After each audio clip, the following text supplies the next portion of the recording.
Hey guys, আমরা এসেছি Kolkata science সিটিতে। আমরা মানে আমার বউ আর আমি, আমার বন্ধু আর বন্ধুর বউ আর সাথে বন্ধুর মেয়ে। তার আগের দিনই আমরা গেছিলাম আলিপুর চিড়িয়াখানায়। ভিডিও চ্যানেলে আছে, দেখে নাও।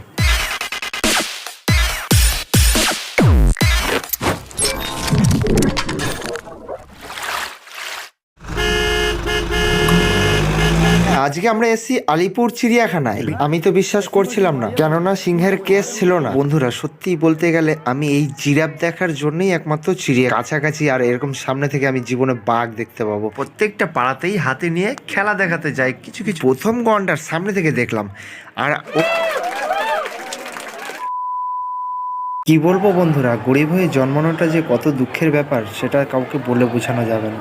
সব থেকে বড় ব্যাপার হলো আমার কাছে যে আমার ক্যামেরাটা এতটাই খারাপ যে ভালো করে একটা ভিডিও বানাতে পারি না। তার জন্য আজ পর্যন্ত ইউটিউবে কোনোরকম কোনো উন্নতি আমি করতে পারলাম না। গরিব বলে যে ঘুরতে যাব না তা কি কখন হয়? তার জন্য আমরা চলে আসলাম কলকাতার সায়েন্স সিটি। সায়েন্স সিটিতে এসে মনে হলো যে আমরা কোনো একটা সায়েন্সের শহরে চলে এসেছি। আমি তো ভুলেই গেছিলাম সায়েন্স সিটি মানে হচ্ছে তো সায়েন্সের শহর। এখানে দেখো ছোট ছোট অনেকগুলো আয়না লাগানো আছে, যার জন্য আমাদেরকে অনেকগুলো দেখা যাচ্ছে। এটা কিন্তু বেশ ভালোই লাগে। তারপরে আমরা এমন একটা আয়নার সামনে আসলাম যে বেটো মানুষকে লম্বা করে দেয় আর লম্বা মানুষকে বেটো করে দেয়। ভাই সত্যি কি বলবো, মানে এই আয়নাগুলো এমনভাবে ডিজাইন করা আছিল, যদি তোমরা কখনো যাও সায়েন্স সিটি তাহলে তোমরা আয়নায় নিজেকে দেখে না হাসি সামলাতে পারবে। এরই নাম সায়েন্স।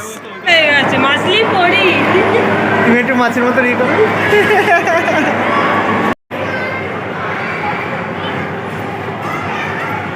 ভিতরে অনেক রকম মাছের অ্যাকোরিয়াম দেখলাম। তারপরে আমরা আসলাম ভুলভুলাইয়াতে। বললে বিশ্বাস করবে না বন্ধুরা, এতটা ভয় পেয়ে গেছিলাম ভুলভুলাইয়াতে ঢোকার পরে, কেননা আমি ঢুকেছি কিন্তু আর বেরোতে পারছিলাম না।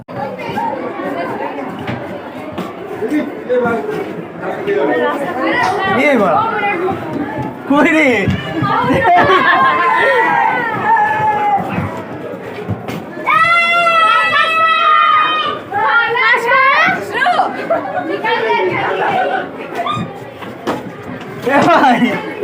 কোথায়?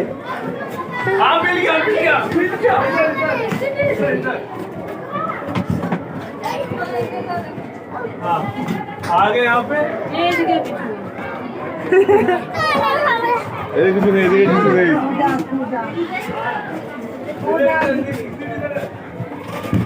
এই কাচের ভুলভুলাইয়াতে ঢোকার সময় আরামসে ঢুকে গেছিলাম, কিন্তু আমি রাস্তা আর খুঁজে পাচ্ছিলাম না বেরোবো কী করে।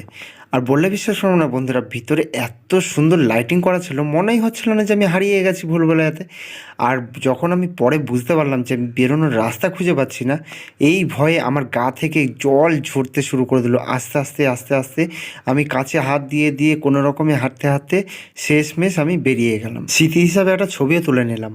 এই ভুলভুলাইয়াতে ঢুকে আমার এতটাই ভয় লেগে গেছিলো যে আমি গেটের সামনে দাঁড়িয়ে ভিডিও করছিলাম। আর দুই একটা ছেলেপিলে মানে ভাইরা এসে বলছিল, দাদা একটুখানি সরে দাঁড়াবে, তাহলে আমি ভিতরে ঢুকবো। বাড়িতে বসে বসে ইউটিউবে অনেক ভিডিও দেখেছি, আর এই ভিডিওটা আমার সব থেকে খুব ভালো লেগেছিল। একটা বক্সের মধ্যে দাঁড়ালে মাথা দেখা যাবে কিন্তু পা দেখা যাবে না। এর আসল রহস্যটা হচ্ছে এই যে আমি যেখানে দাঁড়িয়ে আছি এর এইখানে কিন্তু এই দুই পাশ থেকে পুরো কাঁচ লাগানো আছে, যার জন্য আমাদের এই আয়নাটা রিফ্লেকশন করছে আর আমাদের দেখা যাচ্ছে। সায়েন্স সিটি আসার পরে সব কিছুই ঠিক ছিল, একটা জিনিস আমি শুধু বারবার ভুলে যাচ্ছিলাম যে ফোনটাকে সাইড করে ধরতে হবে, আর আমি ফোনটাকে লম্বা করে ধরে ফেলছিলাম শুধু সবকিছু দেখবো বলে এক্সাইটেড। তারপরে সবকিছু ঘোরার পর আমরা ঢুকেছিলাম 3D থিয়েটারে, যেখানে ভিডিও করতে ধরা পড়লেই 5,000 টাকা ফাইন। সেই ভয়ে ভয়ে আমরা চলে আসলাম বাড়ির উদ্দেশ্যে। আর আমরা দাঁড়িয়েছি এখন শিয়ালদা স্টেশনে। আর আমরা এখানে দেখতে পাচ্ছি সবাই এখানে কিন্তু ক্লান্ত হয়ে গেছে বস। আমরা এখন ট্রেনে করে উঠবো। ট্রেন এখনো আসেনি, রাত বাজে প্রায় 8টা-9টা।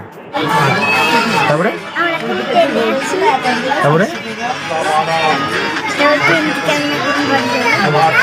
তুই যেরকম বলছিস শুনতেই পারবো। আমরা এখন ট্রেনে আছি, বাড়ি যাব। অনেক ঘোরাঘুরি করেছি, অনেক খেয়ে ফেলেছি, যেন মোটাই যায় না।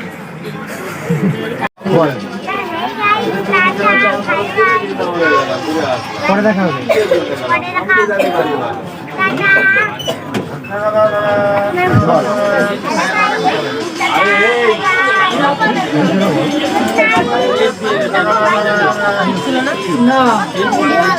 সো গাইজ, আজকের ভিডিও আমি এখানেই শেষ করছি। ততক্ষণ তোমরা ভালো থেকো, সুস্থ থেকো, সাবধানে থেকো।